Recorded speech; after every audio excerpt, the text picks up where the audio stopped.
लखनऊ में हम लोग एक नाइट सफारी बना रहे हैं पोखरेल के पास,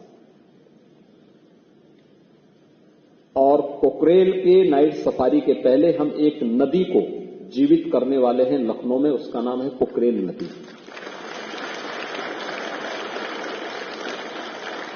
कभी पोखरेल नदी थी जो गोमती की सहायक नदी थी, आदि गंगा, गोमती को आदि गंगा भी कहते हैं।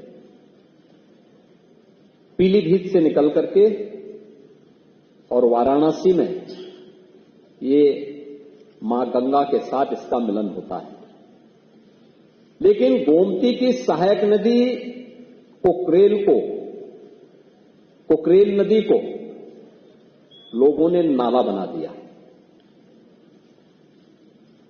नाला बना करके उसमें अवैध निर्माण कर दिए, कब्जे हो गए,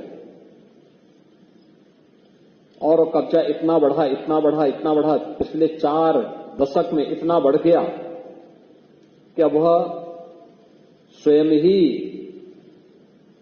न केवल नदी के लिए बल्कि यहां के पर्यावरण के लिए एक चुनौती बन गई थी।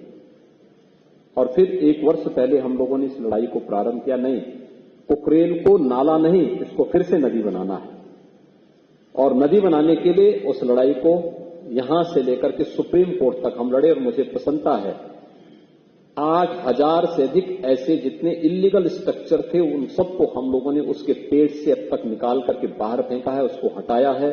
जिनका पुनर्वास होना था उन्हें पुनर्वास भी किया है, जिन्हें दंडित करना था उन्हें दंडित भी किया है। और नदी, आप आश्चर्य करेंगे कि अभी 8000 स्ट्रक्चर हटे हैं, लेकिन इतने स्ट्रक्चर हटने के बाद नदी में पानी के नए स्रोत फूटते हुए दिखाई दे रहे हैं। यानी जब गर्मी थी, जब नदियां सूख रही थी, जल के स्रोत सूख रहे थे, तब पोखरेल में नए जल के स्रोत फूट रहे थे।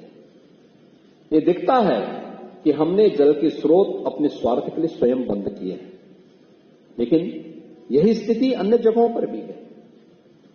हमने कभी भी उस दिशा में प्रयास नहीं किया है, और इको टूरिज्म डेवलपमेंट बोर्ड इस बात के लिए हमें आगाह कर रहा है कि ज्ञानवर्धन के लिए भी, मनोरंजन के लिए भी हम अपनी प्रकृति के इस उपहार का उपयोग करें, लेकिन इसके साथ साथ आने वाली पीढ़ी को एक लंबे समय तक ये उपहार इसी रूप में मनोरंजन और ज्ञानवर्धन के रूप में प्राप्त होता रहे। इसलिए इसके संरक्षण की जिम्मेदारी भी हमारे ऊपर होनी चाहिए, हर पीढ़ी को अपने ऊपर लेनी पड़ेगी।